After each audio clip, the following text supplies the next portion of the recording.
Hi there, friends. This is Emily Craig, and it is January the 5th, the night of the new moon, 2015. And I've been troubled by the depth and breadth of the news that we get every day. And there are reasons for me to make a statement and to stand for something. You know, there's a saying, you don't stand for something, you're going to fall for anything. So here goes. As you know, I have written a book about my father, who was King Edward VIII, who, like my generation, the Vietnam generation, grew up with a bunch of guys who all got killed off in war. So that my generation today, who went to school in the 1950s, really has no exceptional leaders. And when Edward VIII spent 10 months being king, he was alone because his generation of young people had been wiped out in World War I. And so he had to contend with the old guys, the old geezers, the courtiers and officers who had surrounded his father, and his father had very strong opinions. And so my father was essentially deposed by treachery and secrecy, which is characteristic of secret society monarchies, let's face it. But now there are three issues that need taking care of, and I'm here to step up to the plate because somebody has to, okay? The first one has to do with monarchy versus the European Union. In Britain and in France and the other northern European countries, there are just so many immigrants and so much conflict over European Union laws that have been written over the heads of the people of Britain. And what nobody seems to understand is that the reigning monarch is not a ruler. A reigning monarch is like the checks and balances that are supposed to exist in the United States, so that the reigning monarch is supposed to oversee the ethical and moral behavior of the government and actually has powers to remove a prime minister, to fire an entire government, to call for an election, to pick out somebody who's doing wrong and exile them or reduce their personal privileges and prerogatives, let's put it that way, okay? And that hasn't happened. And it should have happened when you look at the problems with immigration and civil and human rights violations and threats by hostile minorities.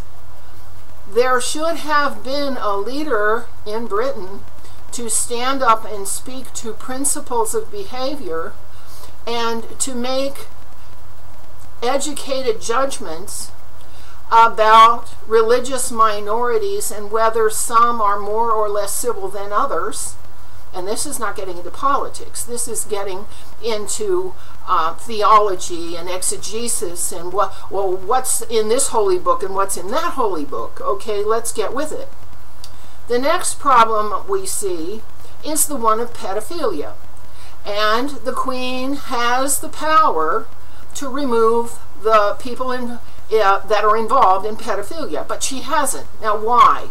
Well, if you look at the United Nations UNESCO core curriculum, it teaches that pedophilia, bestiality, and homosexuality are superior to family childbearing because it doesn't result in more people.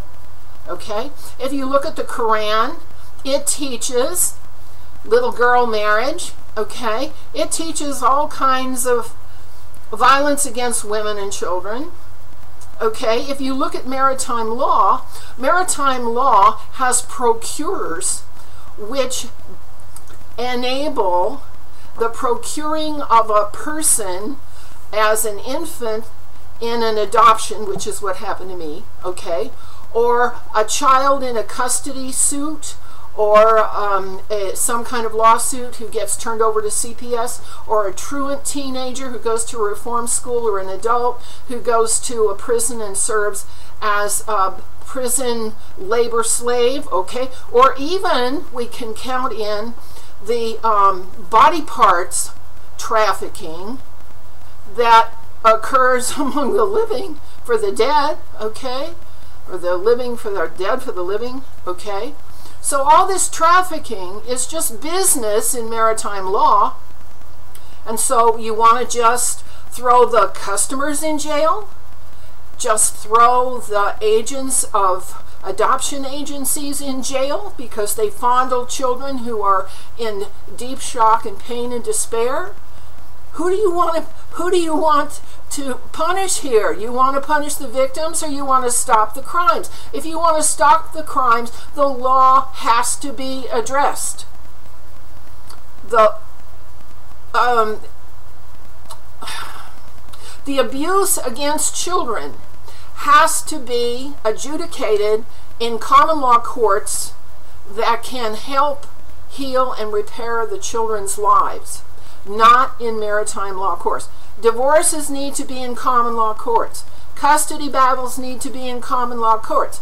And those are the courts that don't have fringe all over the flags, okay? And there's been a mixing of common and maritime law so that the people on the land have no protection and no rights of their own. Maritime law and finance law is just taken over everything. And the Queen is silent about this. And that's not reasonable. She should have been talking about the implications of that problem.